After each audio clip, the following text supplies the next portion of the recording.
Sí. Te agrego esto cortito, es lo mismo que hace Bayer con la Patagonia Rebelde. Digamos, esa historia estaba, pero hasta que Bayer no empieza a investigar de los años 70 no se recupera, porque ahí empiezan las búsquedas de los cadáveres y de las fosas comunes. Claro, claro. Y esa historia reciente, tanto hay actores que siguen viviendo, padeciendo esa historia. O sea, es una historia inacabada, decía la compañera, y acuerdo, o sea, si hay una característica que le da sentido a la historia reciente, es de que una historia presente, de que es una historia que se sigue construyendo en función de que los actores siguen vivos, ¿no? Lo que podría diferenciar en algún punto la historia reciente de otro tipo de historia es justamente que los otros tipos de historias son historias de alguna manera cerradas, acabadas. La historia reciente siempre tiene que ver con que nos sigue impactando en el presente y hay actores sobrevivientes de esa situación, de ese relato, de esos acontecimientos. Por eso, y fíjense, estamos hablando de historia reciente de acontecimientos que se sucedieron en el año 47. Y José nos hablaba de la Guerra Civil Española, y la historia reciente para los españoles comienza con la Guerra Civil, ¿no? Y es una historia inacabada porque no logra resolverse, ¿no? Y porque se sigue discutiendo, y porque a pesar de que ya van más de 30 años de democracia, ha habido una fuerte impronta, al menos hasta los últimos años, respecto de negar aquello que ocurrió. Acá se estuvo hablando de cómo se construyen las memorias respecto de la dictadura, respecto de lo que hizo la dictadura en Argentina, y nosotros vivimos de una manera y la rememoramos, y hay pujas por esas memorias, y hay construcciones historiográficas respecto a lo realizado por la dictadura en función de decisiones políticas, ¿no? Porque, digamos, la conservación o la reproducción de la memoria y la producción historiográfica también tiene que ver con opciones políticas que devienen desde los centros de poder, o con opciones políticas desde la misma sociedad civil. Es muy distinto del caso uruguayo. En el caso uruguayo también hubo una dictadura, pero no hubo juicio a quienes gobernaron durante la dictadura. En el caso uruguayo también hubo desaparecidos, pero hay desde el poder, ¿no?, una intención clara de dejar eso en el pasado. Eso pasó, ya está, no se vuelve sobre eso, miramos para adelante y allá vamos. Desde el poder, fundamentalmente. Desde el poder. Por supuesto que hay historiadores y miembros de la sociedad civil que siguen buscando, se siguen preguntando, y necesitan saber de sus desaparecidos, necesitan buscar, necesitan justicia frente al encarcelamiento de sus parientes, de sus amigos, de sus hermanos, y en ese sentido están, ¿no? De esto no tenía que hablar, pero bueno, me mentí. Lo mío tenía que ver con la historia reciente de los grupos subalternos. Y los Pilagá son grupos subalternos, o forman parte de la subalternidad. La subalternidad se define en función de la oposición frente a aquellos que dominan, ¿no? Se supone que los que dominan obviamente son los que tienen el poder, y la oposición se posiciona en un sentido de subordinación. La subalternidad se posiciona en un sentido de subordinación frente al poder. Eso pasa algo que salió a comentar. Esta idea y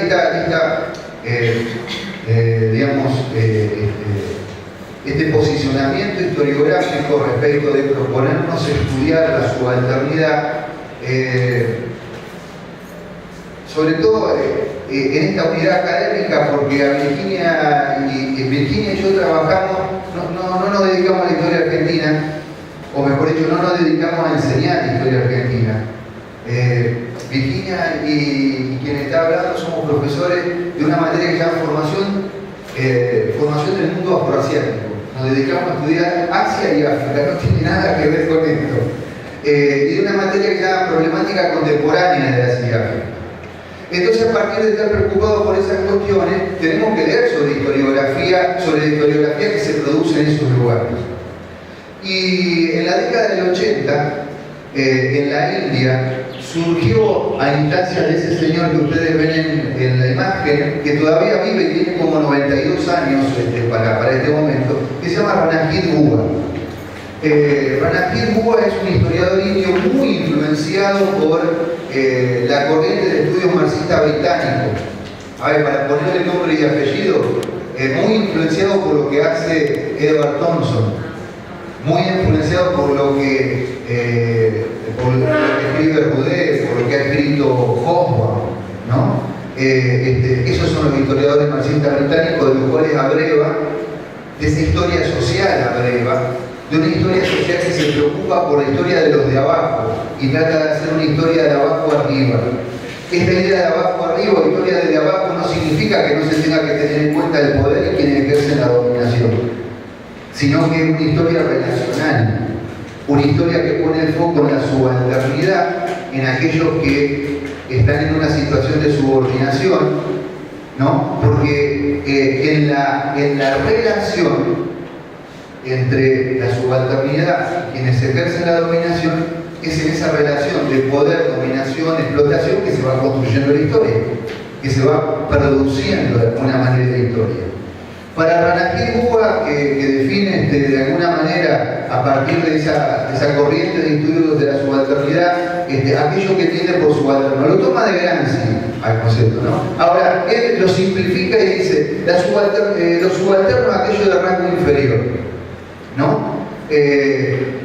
O sea, para decirlo de otra manera, se puede expresar en términos de clase, de casta. Aquí no tenemos casta porque la India es la sociedad de casta por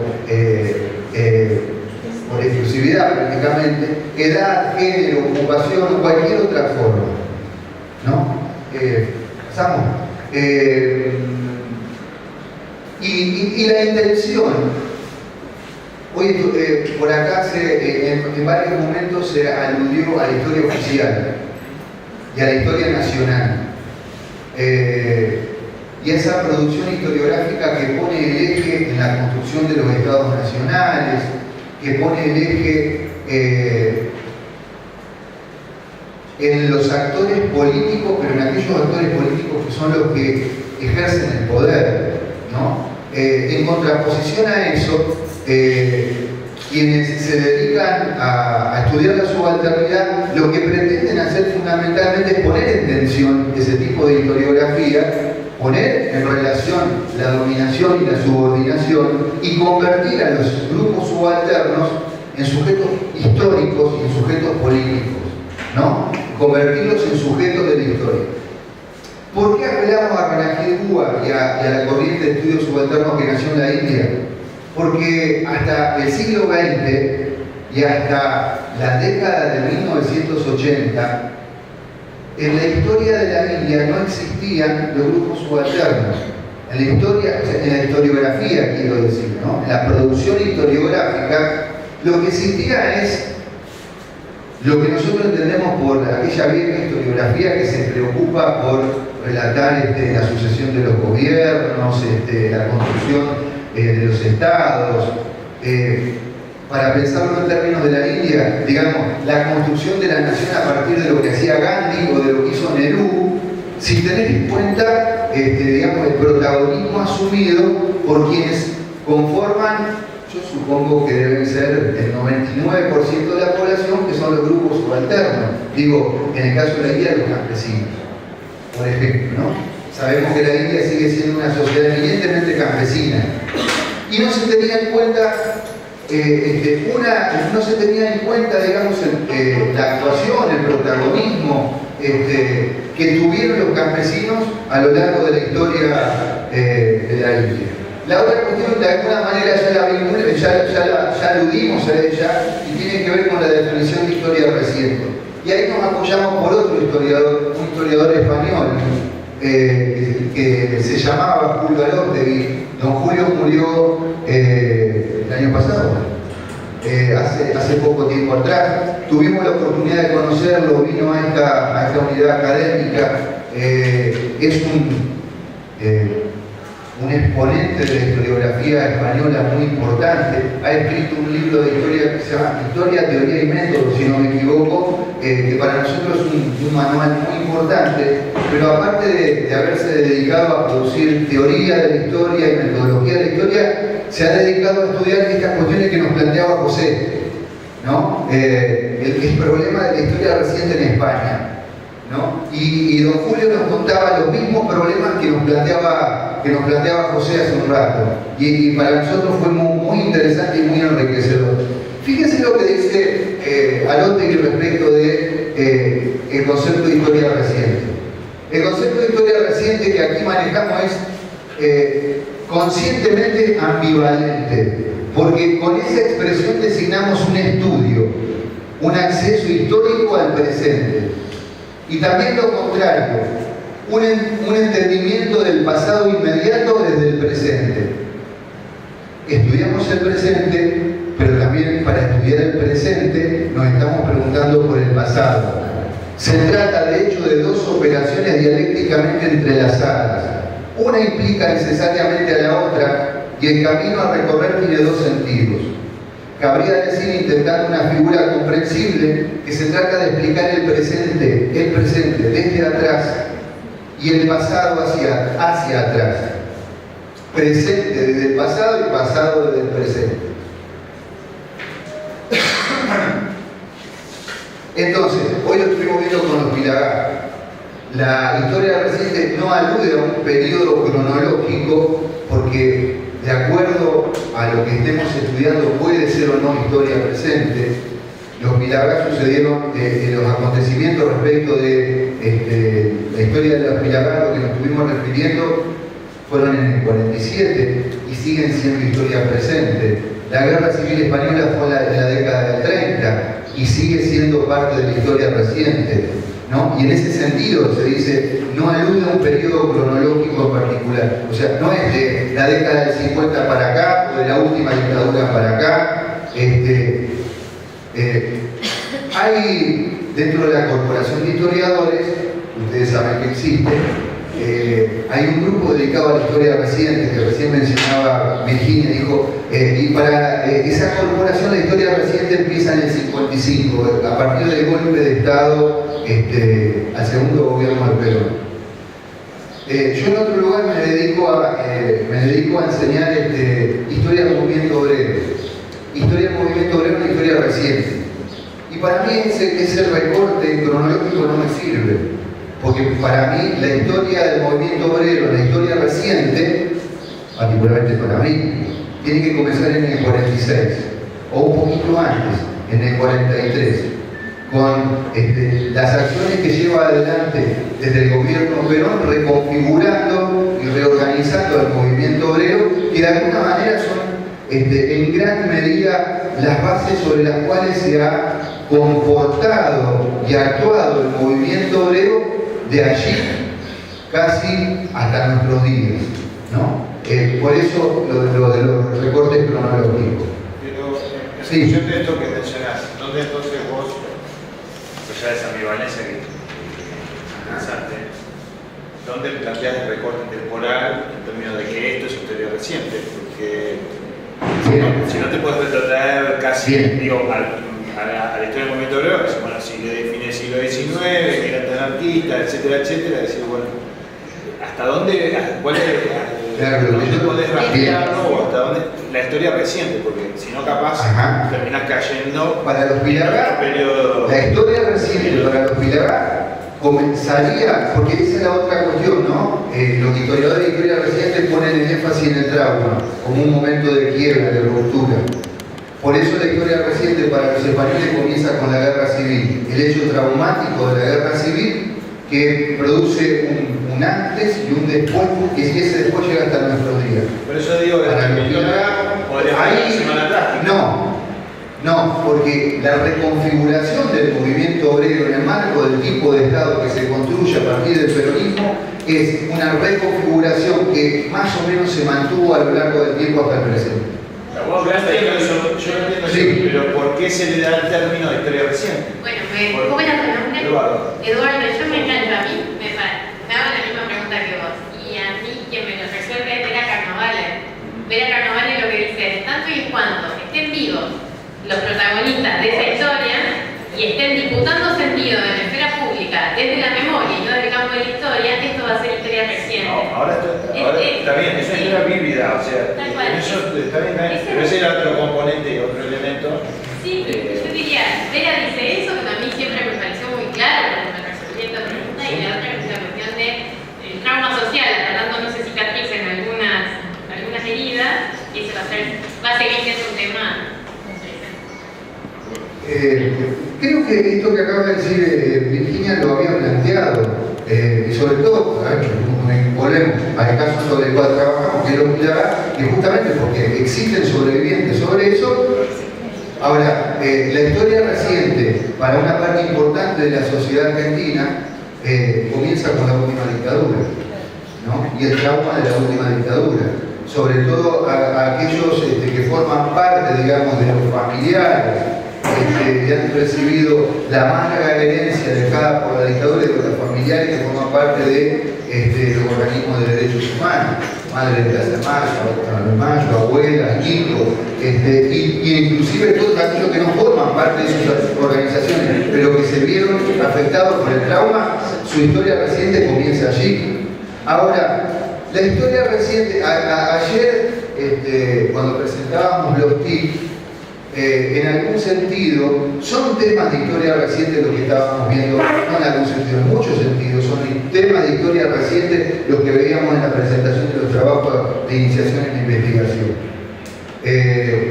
El cierre de una fábrica en una localidad que significa un antes y un después en el mundo, en ese espacio reducido, en ese espacio local acotado por un número de pobladores reducidos, ¿no? La pérdida de esa fuente de trabajo, cómo se resignifica el lugar en función del cierre de esa fábrica, forma parte de la historia reciente y es la historia reciente de esa localidad. En ese sentido, bueno, acá hay algunas imágenes que tienen que ver con diferentes actores respecto del mundo de la subalternidad que forman parte de la historia reciente. Las movilizaciones obreras, las huelgas, o sea, todo lo que tiene que ver con las diferentes formas de acción colectiva que se desarrollan fundamentalmente en el ámbito urbano. Las formas de acción colectiva y la movilización que se generan desde la perspectiva del género, las mujeres, ¿no?